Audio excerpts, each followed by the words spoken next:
So then, in the Fix studio today, we are joined by none other than FixFest headliner Dizzee Rascal. Dizzee. First of all, you've probably been in a few radio stations before, but nothing like this. Now, talk us through your... When you say nothing like this, what do you mean? Well, Fix radio is pretty much its own thing. Like, we don't do what other radio stations do.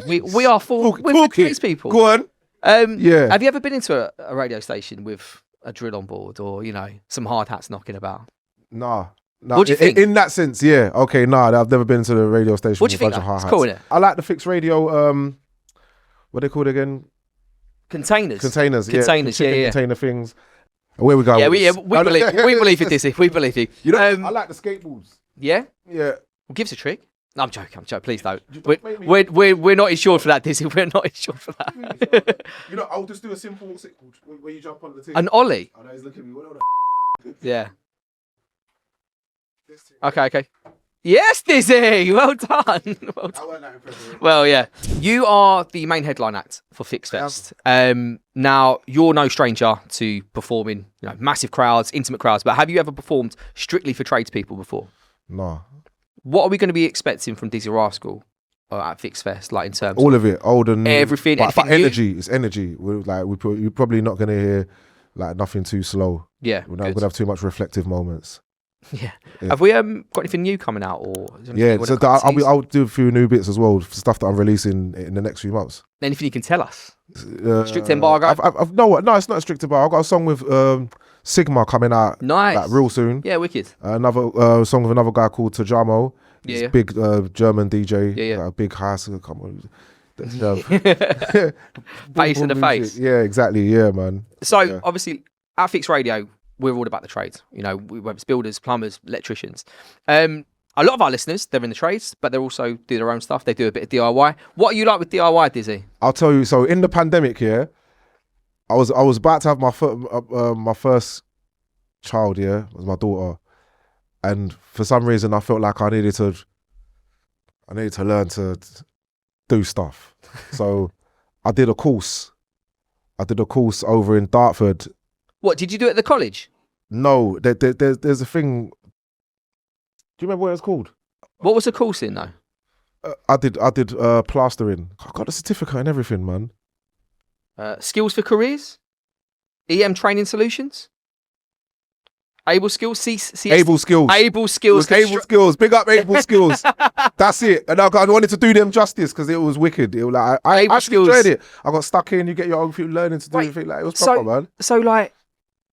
Did people were miffed that when I get in the kitchen, people were like, what's he doing here? So what did people say to you when they saw Dizzee Rascal? I think they let me get on with it, but towards the end there was a couple dudes that like Somalian brothers, but from Denmark or somewhere. Yeah. Right at the end, I'd been with them for weeks. Yeah. And then they were like, "Hey, oh my God, he's you. Hey man, he's rich man. He's famous man." That's right at the end. That's when they clocked it. I was glad it happened right at the end then. But at least you got some exactly. I got it in. But the thing was it was therapeutic. I bought myself some also steel toe cap boots. Yeah. Nice. But the ones that look like Timberlands.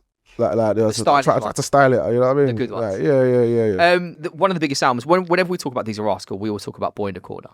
Come out, 2003, 2004? Yeah, it came out 2000. 2003.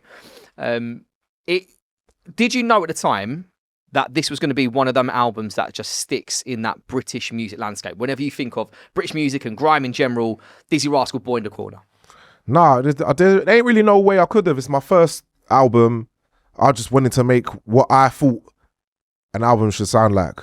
I just wanted to experiment with sounds and kind of really just get across what I was feeling, what I was thinking, and in a format that was similar to all the albums that I liked, like Tupac, All Eyes on Me, or whatever, Jay-Z, or just a lot of or Busta Rhymes albums. So I wanted to, in the format sort of of a 90s rap album. Yeah. But with all the mad kind of sounds that I was using.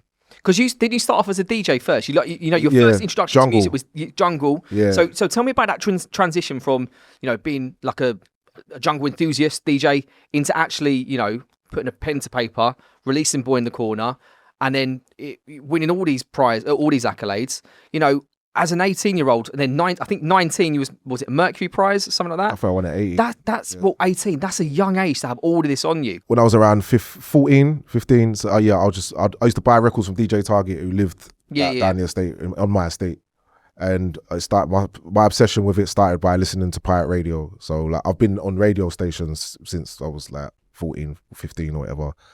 So I was mixed jungle records. Then like I said, I used to DJ for Storming. Mm-hmm. And then just in general, you just have like I'd set up in my bedroom, and people on my estate, MCs or whatever, would make tapes. Yeah. Like I'll be the DJ, they'll be the MCs, and then we'd have like kind of parties or shubs, raves in the youth clubs, because that's at that time that's all I could really get into. Lincoln Centre was one of them, and then just even around, especially East London. So there was another one called Community Links. Was it Community? I think it was Community Links in Canning Town. Beckton Globe. There's a bunch of different ones, and Poplar as well.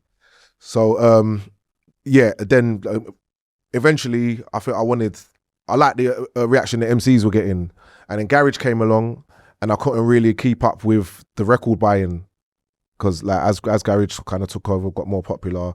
Like I said, I couldn't really afford the records like that. So then I was just MCing anyway on Jungle, and then in school I learned to make beats, and then that's when I started producing, and I started going to a studio outside of school or whatever. Then I was on pirate radio. By this time MCing, then giving my tunes to like people like DJ Slimzy, DJ Mac 10, Nasty Crew, because at the time I was hanging around Nasty Crew.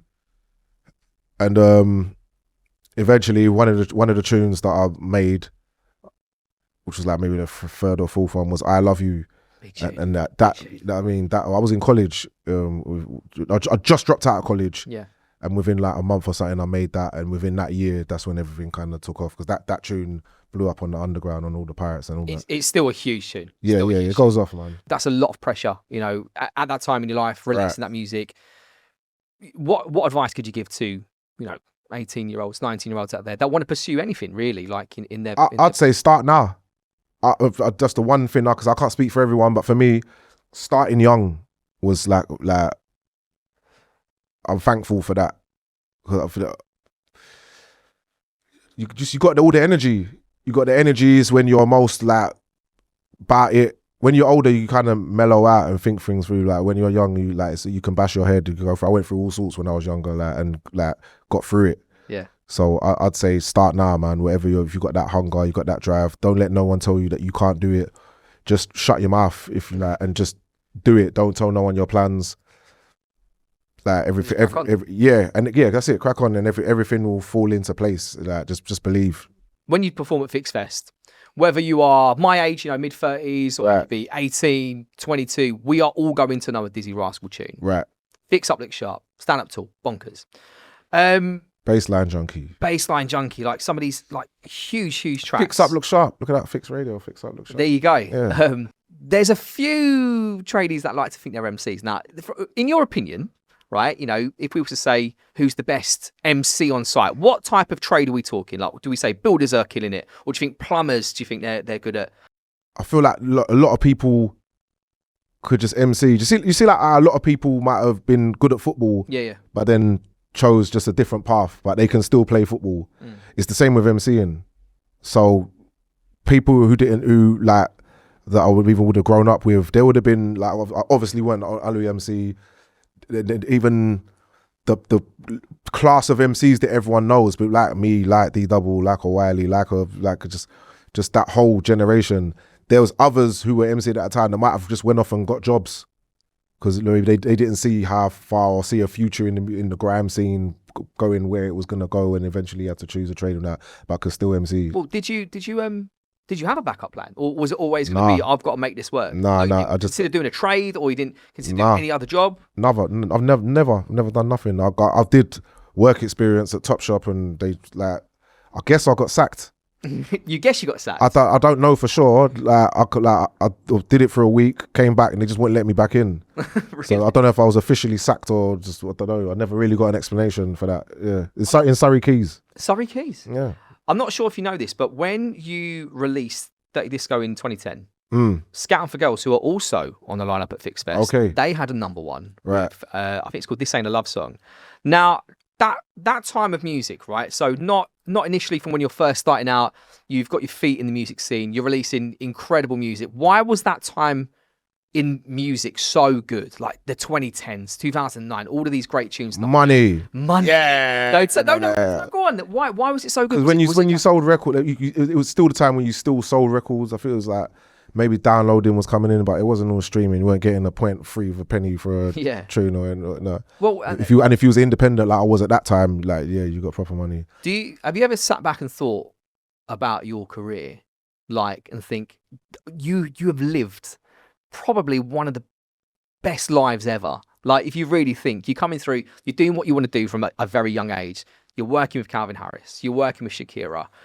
You're on Fix Radio. But like, of course, that's the best bit. Lock it, we're done. But no, have you had any pinch me moments thinking like, I actually did it? Like, I've like one that I always talk about, like, was a pinch me moment. Yeah, was the Olympics, the opening ceremony, and it wasn't even the actual ceremony itself, which obviously was crazy. It was amazing. But I remember when I was rehearsing. So we did a few like, kind of non-dress rehearsals, and then the first dress rehearsal, because the thing was like 3 hours long. Yeah. So the first dress, like, and when you're seeing it come up to I'm seeing Mary Poppins flying and Harry Potter's and all this stuff, and I'd never been on the set so crazy and big and elaborate before. And I'd like, it's when it first hit me like wow, because they're telling the story of Great Britain in 3 hours, everything from the Industrial Revolution, NHS, to like, and then the guy who invented the internet, Tim Berners-Lee, and then somewhere in there is me. Crazy. Like in East as well, in Stratford, like that's where I was on my first radio stations, like Deja Vu, things like that. First raves I would have gone to MC at and all that, just there, like. So on that same spot where I was coming up, maybe a few years late before, on the underground, is now this massive platform that the world, 1 billion people or something. Yeah, global stage. Like it's the biggest thing in the world. Yeah, crazy. So on my show on Fix Radio, I do something called Anthems. Now, Anthems is tunes that you want to scream in the van on the way home, tunes you probably sing in the shower, tunes that even if you can't sing, you're going to give it a good go. Right. Now, can you give me 3 of your favourite anthems? Now, it doesn't have to be Dizzee songs. It can be songs from growing up. It can be songs in a completely different genre. 3 songs. What would I sing? 3 anthems. I might have to go through my actual... You know what I like? What you won't do for love. Oh! At the moment, I'm listening to a lot of soul. A lot of soul. Yeah. Is there a particular... Michael McDonald, this is like... That's from Vice City. It is from Vice City, yeah. But it's the one that Warren G and all that. Yes, so Warren G sampled Regulate, this. Yeah, exactly. Yes. Yeah. I don't know, Michael Jackson's always very good. Always very good. So like the oldies and the slow and the soul stuff. Yeah, or Guns N' Roses. Or I don't know, or General Levy. General Levy. Exactly, that's a collaboration. That's kind of weird. Guns N' Roses, General Levy. Yeah. Look, before you go, I want to do something quick fire with you. Try not to think about it too much. Just tell me your answer. Burgers after work or cafe breakfast in the morning? I think burgers after work. Burgers after work. Paid by the hour or paid by the job? I don't know, because I'm never paid by the hour. I'm paid by the job, so I'll go with that, yeah. Get a professional to do it or do it yourself? I'll get a professional, man. There's always. Finally, fix up, look sharp or bonkers? Obviously, fix up, look sharp. Dizzee Rascal, thank you so much for being nice today. one, bro. Welcome to the Fix family. Dizzee Rascal, everybody. Thank you. FixFest. Thank you so much, mate. Yes, man.